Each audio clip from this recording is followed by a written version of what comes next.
దేశానికి స్వాతంత్ర్యం సిద్ధించి 7 దశాబ్దాలవుతున్న వేళ దేశవ్యాప్తంగా కార్యక్రమాలు నిర్వహిస్తున్నట్లు కేంద్ర మంత్రి వెంకయ్యనాయుడు తెలిపారు. స్వాతంత్ర్య పోరాట యోధులకు నివాళులు సహా వివిధ కార్యక్రమాలు నిర్వహిస్తున్నట్లు ఆయన వివరించారు.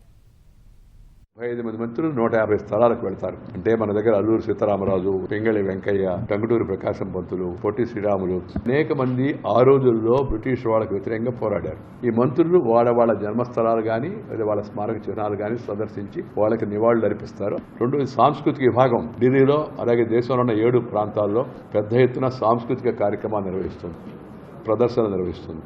చరిత్రలో జరిగిన ప్రధాన ఘట్టాలను వివరిస్తూ ఫోటో ఎగ్జిబిషన్ నిర్వహిస్తారు. దేశంలో ఉన్న లక్షలాది స్కూళ్లలో స్వాతంత్ర సమర ఉద్యమం పైన వ్యాసరచన పోటీలు, దేశ నాయకుల యొక్క వేషధారణలు, వాటిలో పోటీలు. ఆ తర్వాత యువజన విభాగం, క్రీడా విభాగం మ్యారథాన్ రన్ పెట్టడం, దాంట్లో ప్రముఖులు పాల్గొంటారు.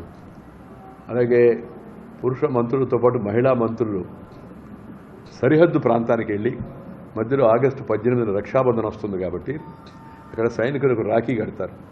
గాయనీమణులు, గాయకులు కూడా సరిహద్దు ప్రాంతాలకు వెళ్తారు. ఇప్పటికే ఆశా భోస్లే గారు ఒప్పుకున్నారు.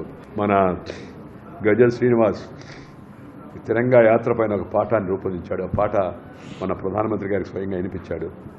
అది హిందీలో, తెలుగులో, తమిళంలో, కన్నడంలో, ఇతర భాషల్లో కూడా దాన్ని రూపొందిస్తున్నారు. అలాంటి వాటిని ప్రసారం చేస్తారు. అందరూ తిరంగా యాత్ర పేరుతో త్రివర్ణ పతాకాన్ని చేత ధరించి మోటార్ సైకిల్ మీద కానీ సైకిళ్ల మీద కానీ విస్తృతంగా యాత్రలు నిర్వహిస్తారు. దేశ ప్రజల్లో దేశభక్తిని రగిల్చే ప్రయత్నం చేస్తారు.